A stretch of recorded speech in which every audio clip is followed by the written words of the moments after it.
الكاميرا يلا. جد.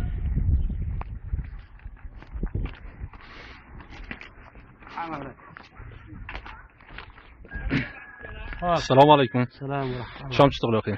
والله انقطعت علينا الكهرباء بالضياع. اتصلنا على شركة الكهرباء.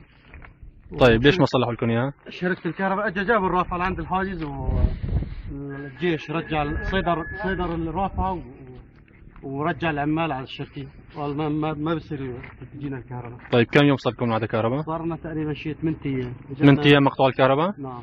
طيب ما اتصلتوا على الشركات، ما خبرتوهم، ما تجاوبوا معكم؟ وصلنا 40 مرة واجوا العمال لعند الحاجز رجعوهم. يعني الجيش عم يمنع الناس؟